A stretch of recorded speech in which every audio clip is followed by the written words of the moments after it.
అయితే కృష్ణం వందే జగద్గురు 2012లో రిలీజ్ అయింది. మీకు అంటే సినిమా ఎంతవరకు గొప్పగా ఆడింది, ఎంత దానికి కలెక్షన్స్ వచ్చాయి అవన్నీ పక్కన పెడితే మీకు మాత్రం విపరీతంగా పేరు వచ్చింది ఆ సినిమాకి సంబంధించి. అయితే 2012 నుంచి 2015 వరకు మీరు సినిమాలు చేయలేదు. అవును. మధ్యలో బాహుబలికి మీరే రాయాలి అని మీకు ఒక ఆఫర్ వచ్చిందని విన్నాను, కరెక్టేనా? మీరు దాన్ని చేయనని చెప్పారంట.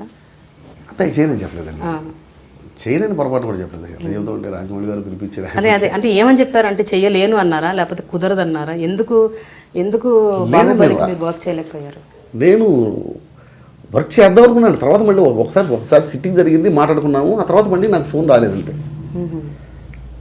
అంటే ఫస్ట్ పిలిపించినప్పుడు ఇద్దరు రైటర్స్ ఉంటారండి. ఇద్దరు రైటర్స్ అంటే చాలా భారీ ప్రాజెక్ట్ చేస్తున్నాం కదా, సో మీతో పాటు ఇంకో రైటర్ కూడా ఉంటారు, మీకు అభ్యంతరం లేకపోతేనే అన్నారు ఆయన.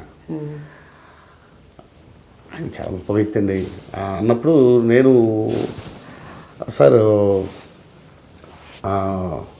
అది ఇద్దరంటే నేను ఇప్పుడిప్పుడే వస్తున్నాను సార్, రాజమౌళి గారి సినిమాకి అవకాశం అవ్వడం అనేది ఒక పెద్ద అచీవ్మెంట్. సో ఏ డైలాగ్ ఎవరు రాశారు అనేది తెలియని పరిస్థితి వస్తుంది. నాకు స్వతహాగా కరెక్ట్ కాదేమో అని నాకు ప్లస్ అవుదేమో అని అనిపిస్తుంది సార్. నన్ను చూడండి, బాగపోతే తీసేసేయండి అన్నట్టుగానే అన్నాను. అన్నప్పుడు సరే 3వ రోజు మళ్ళీ ఫోన్ చేసి సరే మీరు ఒక్కళ్ళే రాదు కదా ఉండన్నారు. వెళ్ళాను, వెళ్ళి కూర్చున్నాను. సరే అని చెప్పి సీన్ రాస్తానని చెప్పి తీసుకొచ్చాను. ఆ తర్వాత ఎందుకు ఫోన్ రాలేదు, మరి ఏం జరిగింది అనేది నాకు తెలియదు. అంతే. మీకేమనిపిస్తుంది?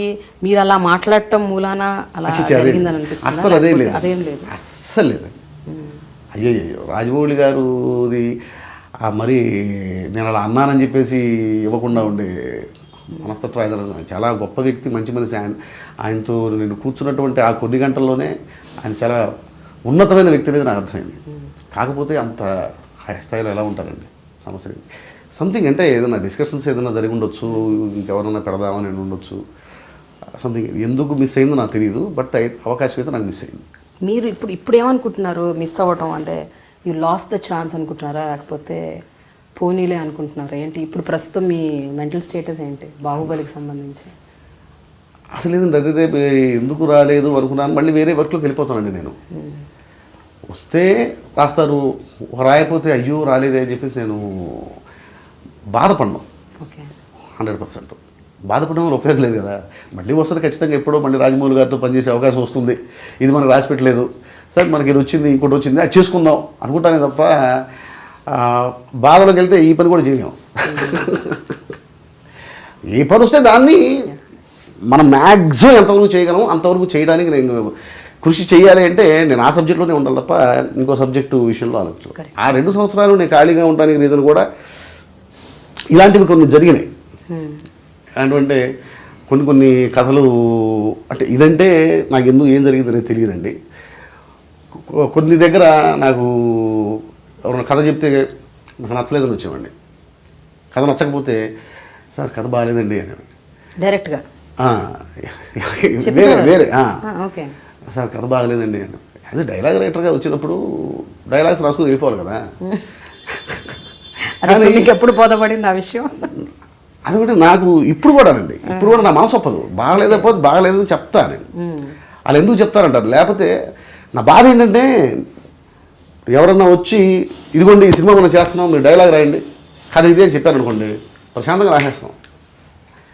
కథ ఇస్తారు, ఆ కథ వింటాము, ఆ ప్రొడక్షన్ మంచి ప్రొడక్షన్, బాగా డబ్బులు ఇస్తారు, మంచి హీరో, మనకు అవకాశం వచ్చింది, సో రాసేస్తాం. అలా కాకుండా కథ చెప్పిన తర్వాత ఎలా ఉంది అనకూడదు. ఓహో ఓకే. ఎలా ఉందని ఆన్సర్ చెప్పాలి కదా. ఎలా ఉందని అడుగుతారని భయాసం ఉంటుంది నాకు. ఓకే అడిగినప్పుడు బాగాలేదు, ఇప్పుడు నాకు నచ్చలేదండి, నచ్చలేకపోతే నచ్చిందని ఎట్లా చెప్తాం? నచ్చిందని చెప్తే ఏమవుతుంది, మోసం చేసినట్టు అవుతుంది. చూసి నా చేతులారా అయ్యో నేను అబద్ధం చెప్పానే అనిపిస్తూ ఉంటుంది, వెంటపడుతూ ఉంటుంది. నాకు సినిమా అంటే అంత ఇష్టం. ఓకే. నాకు సినిమా నేను థియేటర్ నుంచి వచ్చానండి, ఫ్రమ్ థియేటర్ నేను. సో నాటకం నుంచి వచ్చాను కాబట్టి నా మనసు ఒప్పదు. రకరకాల మిగిలిన విషయాల్లో ఉన్న అబద్ధాలు చెప్తూ ఉంటానేమో తప్ప కళ అనేటువంటి విషయంలో మాత్రం పొరపాటును కూడా అబద్ధం చెప్పను. సమస్య లేదు. బాగాలేకపోతే బాగాలేదనే చెప్తాను, బాగుంటే బాగుందని చెప్తాను. ఇలా కొన్ని చెప్పడం వల్ల కూడా కొన్ని మిస్ అయింది. ఎన్ని మిస్ అయినాయి అలా? దాదాపు 7-8 మిస్ అయింది. 7-8 అవకాశాలు మిస్ అయింది. అవన్నీ పెద్ద సినిమాలండి, హిట్ అయ్యాయా ఆ సినిమాలన్నీ తర్వాత ఫోన్ లేదండి, నేను బాగలేదని చెప్పిన సినిమా ఏది హిట్ అవ్వలేదు. నిజమా? ఎందుకు చెప్తున్నా కదండి, జడ్జిమెంట్ కరెక్ట్ అనమాట. అయితే సమస్య లేదండి, ప్రేక్షకుడిగా ఆయన్నే నేను అద్భుతమైన ప్రేక్షకుడిని, సమస్య లేదు. ఓకే, మీరు రేటింగ్ ఇవ్వడం కూడా బెస్ట్ అనమాట. అయితే 5కి రేటింగ్ ఇవ్వమంటే మీరు ఈజీగా ఇచ్చేస్తారు ఏ సినిమాకైనా. అండర్లైన్ చేసి సంతకం పెట్టేస్తారు. ఓకే, సమస్య లేదు. కానీ ఆ టైంలో కంటిన్యూస్గా ఒక 3-4 ఏళ్ళు నేను లాక్ అయిపోతాను, వేరే సినిమాకి చేయడానికి అవ్వదు, ఇప్పుడిప్పుడే ఇండస్ట్రీలోకి ఎంటర్ అయ్యాను, ఇప్పుడు నాకు అవసరమా ఇంత రిస్క్ తీసుకోవటం అని కూడా మీరు అనుకున్నారని నేను విన్నాను. ఇది కరెక్టేనా? అంటే బాహుబలికి మినిమం 3-4 ఇయర్స్ మీరు లాక్ అయిపోవాలి. డబ్బులు ఇస్తారు కదండి, డబ్బులు ఇచ్చిన ఫోకస్డ్గా ఇంకా దాని మీదే ఉండాలి, ఆ ప్రాజెక్ట్ మీద. అవును, ఉన్నప్పుడు పేరు వస్తుంది, డబ్బులు ఇస్తాం. సో అలా ఏమనుకోలేదు మీరు? అలా ఏమనుకోలేదండి, జరిగింది ఏం జరిగిందో నాకు తెలియదు, ఇప్పుడు కూడా తెలియదు, నాకు తెలియదు ఏం జరిగింది అనేది, నిజంగా నాకు తెలియదు. నేను అడగను కూడా అడగలేదు. ఓకే, ఫోన్ వస్తే చేస్తాను, ఫోన్ రాలేదు కూడా చేయలేదు, అంతే. Watch I dream and subscribe to I dream media.